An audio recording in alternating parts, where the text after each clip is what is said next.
টি-20 world cup এখন একদম ক্লাইম্যাক্সে। সেমিফাইনালের লড়াইটা যে কি জমে উঠেছে, কারা যাবে সেমিতে আর কাদের স্বপ্নভঙ্গ হবে। চলুন আজ আমরা সেমিফাইনালের এই জটিল হিসাব নিকাশগুলো একদম সহজ করে বোঝার চেষ্টা করি। একদম, দুটো দল তো নিজেদের জায়গা কনফার্ম করে ফেলেছে, কিন্তু আসল নাটক তো বাকি দুটো স্পট নিয়ে। তো সেই শেষ দুটো দল কারা হতে চলেছে, এটাই এখন $1,000,000 প্রশ্ন, তাই না? আচ্ছা, তাহলে প্রথমেই পয়েন্ট টেবিলটা দেখে নেওয়া যাক, তাহলেই পুরো ব্যাপারটা পরিষ্কার হয়ে যাবে। দেখুন, সুপার 8-এর দুই গ্রুপ থেকে কিন্তু দুটো দল অলরেডি সেমিতে চলে গেছে। গ্রুপ 1 থেকে সাউথ আফ্রিকা আর গ্রুপ 2 থেকে ইংল্যান্ড, আর অন্যদিকে শ্রীলঙ্কা আর জিম্বাবুয়ের বিশ্বকাপ যাত্রা এখানেই শেষ। আর এখানেই তো আসল মজাটা, দুটো জায়গার জন্য লড়ছে চারটে বড় দল, ইন্ডিয়া, ওয়েস্ট ইন্ডিজ, নিউজিল্যান্ড আর পাকিস্তান। মানে বুঝতেই পারছেন কি সাংঘাতিক একটা লড়াই অপেক্ষা করছে। ওকে, তাহলে চলুন প্রথমে গ্রুপ 2 এর কঠিন হিসাবটা একটু দেখে নিই, কারণ এই গ্রুপেই ক্যালকুলেশনটা বেশ প্যাঁচানো। এই যে দেখুন, ইংল্যান্ড 4 পয়েন্ট নিয়ে একদম টপে, ওরা তো কোয়ালিফাই করেই গেছে। আসল খেলাটা হচ্ছে নিউজিল্যান্ড আর পাকিস্তানকে নিয়ে। নিউজিল্যান্ডের পয়েন্ট 3 আর পাকিস্তানের মাত্র 1। এই জায়গাটাতেই কিন্তু সব হিসেব নিকেশ লুকিয়ে আছে। এখানে ইন্টারেস্টিং ব্যাপার হলো, নিউজিল্যান্ডের ভাগ্য কিন্তু পুরোপুরি ওদের নিজেদের হাতে।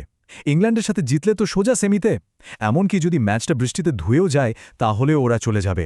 মানে ওদের জন্য রাস্তাটা বেশ সোজা। কিন্তু পাকিস্তানের অবস্থা ঠিক তার উল্টো। ওদের ফ্যানদের এখন রীতিমতো টেনশনে থাকতে হবে, কারণ নিজেদের হাতে এখন আর কিছুই নেই। ওদেরকে তাকিয়ে থাকতে হবে অন্য ম্যাচের দিকে। ব্যাপারটা তাহলে একদম জলের মতো সোজা। যদি নিউজিল্যান্ড জিতে যায় বা ম্যাচটা পরিত্যক্ত হয়, তাহলে পাকিস্তানের আর কোনো সুযোগই থাকবে না, শ্রীলঙ্কার সাথে ওরা যতই ভালো খেলুক না কেন। মানে পাকিস্তানের সেমিতে যাওয়ার একটাই রাস্তা খোলা আছে, আর সেটা হলো নিউজিল্যান্ডকে হারতেই হবে। তো গ্রুপ 2 এর এই জটিল অঙ্ক ছেড়ে এবার চলুন গ্রুপ 1-এ। এখানে কিন্তু আর অত হিসাব নিকাশের ব্যাপার নেই, এখানে খেলাটা একদম সরাসরি বাঁচা মরার লড়াই। এই গ্রুপের টেবিলটাও কিন্তু বেশ পরিষ্কার। সাউথ আফ্রিকা তো হেসে খেলে সেমিতে, আর জিম্বাবুয়ে বাদ। কিন্তু আসল ব্যাপারটা হলো ইন্ডিয়া আর ওয়েস্ট ইন্ডিজকে নিয়ে। দেখুন, দুজনেরই পয়েন্ট কিন্তু সমান 2, আর এখান থেকেই ক্লাইম্যাক্সটা শুরু হচ্ছে। আর এই সংখ্যাটা, এই যে +1.799, এটাই ওয়েস্ট ইন্ডিজের সবচেয়ে বড় অ্যাডভান্টেজ। ওদের নেট রান রেট অসম্ভব পজিটিভ, অন্যদিকে ইন্ডিয়ার রান রেট কিন্তু নেগেটিভে। এর মানে কি? মানে হলো 0.1 হলেও ওয়েস্ট ইন্ডিজ কিন্তু টুর্নামেন্টে অনেক বেশি দাপট দেখিয়ে খেলেছে। এই নেট রান রেটের জন্যই কিন্তু ম্যাচটা একটা ভার্চুয়াল কোয়ার্টার ফাইনাল হয়ে গেছে। ইন্ডিয়ার জন্য হিসাব একটাই, জিততেই হবে, জয়ের কোনো বিকল্প নেই।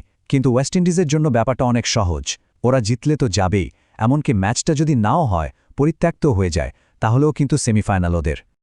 ওকে, তাহলে সব মিলিয়ে পুরো ব্যাপারটা কি দাঁড়ালো, চলুন এক ঝলকে সবগুলো সিনারিও দেখে নেই। তাহলে এটাই হচ্ছে 4 দলের সেমিফাইনালে যাওয়ার ফাইনাল রোডম্যাপ। একদম সহজ করে বললে, নিউজিল্যান্ড আর ওয়েস্ট ইন্ডিজের ভাগ্য নিজেদের হাতে।